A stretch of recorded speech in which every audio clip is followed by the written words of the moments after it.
Tonight on The Readout. Some people say, well, they're soft on crime. No, they're not soft on crime. They're pro-crime. They want crime. They want crime because they want to take over what you got. They want to control what you have. They want reparation because they think the people that do the crime are owed that. Bull. They are not owed that. It's October, and after a weekend of blatantly racist remarks from the right, we know it's that scary time of year.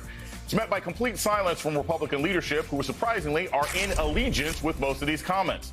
Also tonight, Russia unleashes a new round of airstrikes against Ukrainian civilians, the latest act of brutality from an increasingly desperate, losing Vladimir Putin. Plus, Trump's lawyers meet with federal investigators as Trump again says the documents are, quote, mine. And the fallout today from racial slurs caught on tape from L.A. City Council President, who as of right now is the former L.A. City Council President. Good evening, everyone. I'm Jason Johnson, and tonight for Joy Reid, we begin the readout tonight with the shamelessly unapologetic and blatant racism and xenophobia that was on full display this weekend. Not surprisingly. Because, look, the twice impeached former president is doing a traveling roadshow around the country, and most of the offensive commentary seemed to follow him like, rats to garbage. First, it was Alabama Senator Tommy Tuberville's casually racist claim that all black people are criminals, which was cheered by the crowd, and got little pushback from Republicans who refused to condemn his comments. Nebraska Republican Congressman Don Bacon suggested that Tuberville should have been more polite with his racism. Makes you wonder what kind of coach he was. Then the next day, not to be outdone, Georgia's Congresswoman said, "Hold my racist beer," and joined in on the racism, targeting immigrants. Joe Biden's 5 million illegal aliens are on the verge of replacing you, replacing your jobs, and replacing your kids in school. And coming from all over the world, they're also replacing your culture. And that's not great for America. Yes, Steers and Indigenous Peoples Day. If you want to talk about replacement, Marjorie Taylor Greene, or anyone else who's complaining for that matter, you might want to take a different look at how you're thinking about these things today. Given the fact that, the entire culture of Native Americans was destroyed so that you could stand there and complain about the next group of people who are supposedly coming in. And even though Marjorie Taylor Greene isn't running for office in Arizona, her presence at the rally shows just how key her ideology is to the current form of the Republican organization. Blake Masters and Kari Lake, who actually are on the ballot in Arizona, have parroted similar talking points, claiming that Democrats want an invasion to remake the country's demographics so they can maintain power. That rhetoric is popular with a number of mass murderers who have targeted black and brown communities in Texas and New York. And while it's popular with the extremist base, it remains repugnant to most normal-thinking Americans who care about gas prices and health care and abortion rights. One independent voter in Arizona recently told the New York Times, quote, "I see the racism. If you are Hispanic, if you are of a different color, it does not sit well with me." Clearly, they have a sixth sense. They see racism.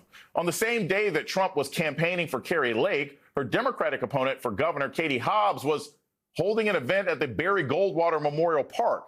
Yeah, that iconic Arizona Republican with a coalition of Republicans who support her candidacy. And in Colorado, a recent poll showed that Adam Frisch, a Democrat running to unseat Lauren Boebert, is statistically tied. Unaffiliated voters seem to be repulsed by Boebert's rhetoric. At this moment in Cleveland, Ohio, Congressman Tim Ryan and J.D. Vance are facing off in their first debate. Vance has spent the past few months trying to prove that he is true MAGA and not just a poser running for office by telling women that they should remain in violent marriages and enlisting Marjorie Taylor Greene on the campaign trail. While he was busy doing that, Tim Ryan was left to campaign across the state and talk about actual issues that matter to people in Ohio. Independent polls suggest the race is a toss-up 30 days out. Joining me now to discuss all of this is Democratic strategist Stephanie Brown James and Shermichael Singleton, former Republican political consultant, host of Screen Share on Peacock. Thank you so much, both of you, for joining me this evening. Look, Shermichael, I'm not going to ask you the traditional question of, hey, Shermichael, you're an African-American Republican. Tell me why so many people in your party are so racist, because we already know the answer to that one, right? What I'm going to ask you is this.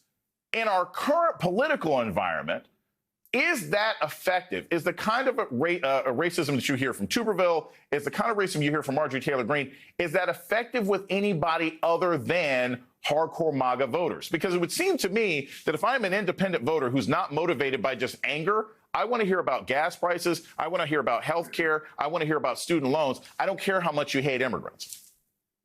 Yeah, Doc, that's a really good question. And I think looking at how close the midterms are, I think it is effective with some people in this country who identify as independents or swing voters. I would even go as far to say that there are even individuals of color who may identify as white leaning, and that may also identify with some of this rhetoric, as crazy as that may seem.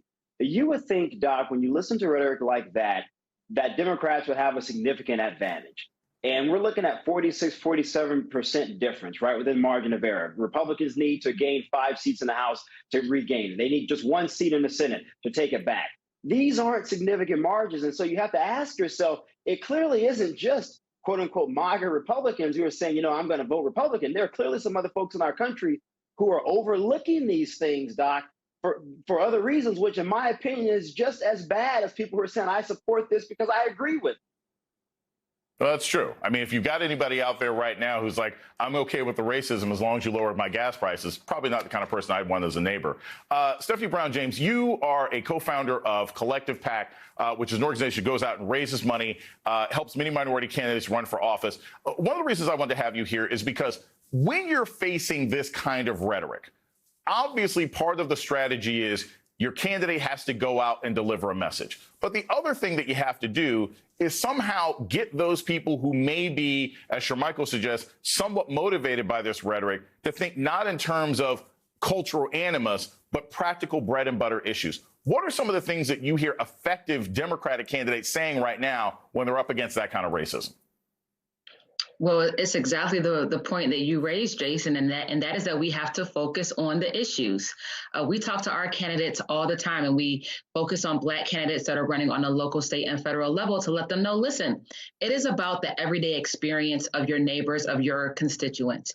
You have to focus on the issues, which also means that it's important to keep your ear to the ground and make sure that, you know, you're not shying away from some of these cultural, racist situations that are happening, which oftentimes are actually targeted towards Black candidates. But you have to make the voters realize that there's a clear choice when it comes between you and what your opponent is standing for. And unfortunately, we're seeing too many times, you know, right now we have a candidate that's running against Marjorie Taylor Greene, and we let them know, show the stark differences.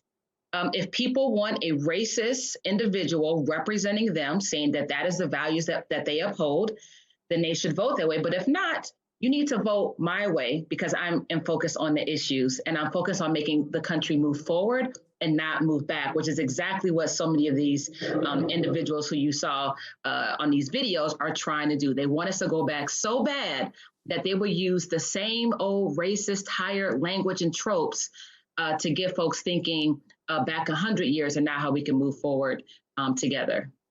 Now, Stephanie, I have some slight pushback on this because at a practical level, racism is a policy position. It is. True. If I'm running and saying I don't like Black people and brown people, what I am saying is that I will promote policies that will harm those people, and I will promote policies that, I guess, in theory, help you over them. The racism just happens to be a shortcut. So how do you convince a white voter? I mean, let's just be absolutely real about this. How do you convince a white voter if one person is saying, hey, I've got policies that help all of Americans. They're going to replace hospitals in Georgia. We're going to improve roads in North Carolina. And the other person saying, I'm going to make sure that you get all that stuff and they don't. How do you combat that? Or is that simply not something you can do realistically with 30 days left in a campaign? Well, the most important thing is to not shy away from it. You know, it's important that we are calling out these racist candidates and the ads and the companies that support these efforts. That we call them out. But at the same time, you know, listen, this is what, unfortunately, a lot of us are used to seeing. This is the same Republican tire strategy that they always use when they know that they can't relate to voters. But I can tell you that most, you know, you have a lot of independent voters. You have a lot of white voters that do not want to be put in the same bucket as racist individuals like Marjorie Taylor Greene. And you have to be able to call it out and say, listen, this person is going to advance policies that not only will take back people of color, but guess what? Especially if you're a white woman, many of these policies will impact you. If you're a person who is in the lower middle class economic structure, it's going to impact you. And that is a number of Americans who will actually be impacted by these policies that are not going to actually benefit white people in the way that these folks are saying that they will, but will actually harm them. So we can't shy away from the facts and telling that story. I mean, we encourage our candidates to stand strong, but also to make sure that they don't lose their message in the process as well. Sure, Michael. So right now we've got word that Rick Scott and Tom Cotton are going to go down and campaign for Herschel Walker. It's a rumor that he's having a Halloween party where he's dressed as Nick Cannon. We don't know if that's true or not. But Herschel has been trying to reframe his image over the last couple of hours or days after the latest revelation that he has not only been a bad parent and absentee parent, but also has paid for at least one abortion with someone that he used to be romantically involved with.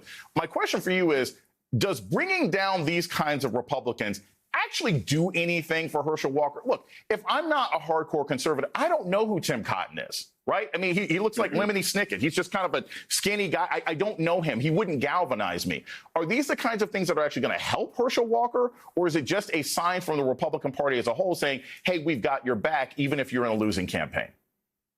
Well, I think the concern from Herschel Walker's campaign, Doc, and I don't have any inside information here, is that he is probably isolating some part of ultra-Christian conservative Republicans in Georgia. And so Tom Cotton, to those individuals who's an uber conservative person, he talks a lot about his Christian faith. That is someone, if he were to come down and campaign for Herschel Walker, talk about Herschel Walker being the good person, the right person for Georgia, someone that they need to add to the Senate, will be perceived as I'm endorsing him. If Herschel is okay with me, he should therefore be okay with you. Just to break this down politically for the viewers to understand the reasons why.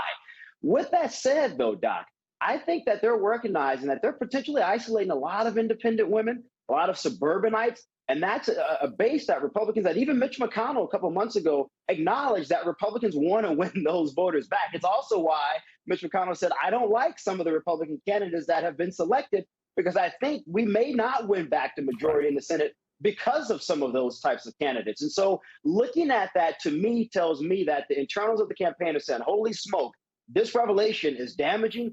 This could cause us the election. We need people to come down to sort of sanction, bless Herschel Walker, no pun intended, to say that, hey, he is still okay with conservative Republicans. And if I could add really, really quickly, Doc, something Stephanie said about white women in general, right? I've always wondered this, and I don't mean to offend anyone by saying this. I've always wondered if some individuals, even if they don't necessarily identify with or sanction every single thing that extremist individuals may say, if they view themselves as being a part of said group, as it pertains to Black people versus the other group, I think many of these people will say, you know what, if it benefits me versus those people, I'm going to side with the other side, even if they don't publicly acknowledge it. And so what I'm trying to say, Doc, is that whiteness, even some Hispanics that identify as white, will more than likely side with others versus siding with Black people. And this is not my opinion. This is something that has historically gone on in this country for a very, very long time. And it's also why, as a former Republican, I became an independent, because the racial stuff is a line that you can't defend that stuff. You can't defend it. You can try to fight and say the party needs to be better. Black people do deserve an opportunity to look at two healthy parties and talk about economics and other policy issues. But the reality is most people in our community don't view that. And so for me, as a former Republican, Doc, I just come to a point where you say, you know what, I can't be with this stuff. I wish you guys the best, but man, you can't have me go to my community and say that this is okay because I don't sanction. I have to say this really quick. Sure, Michael, I apologize for calling you a Republican earlier. I owe you a drink for that, Doc. My mistake. Thank you so much, Stephanie Brown James and Shermichael Singleton, for starting off the show with us today.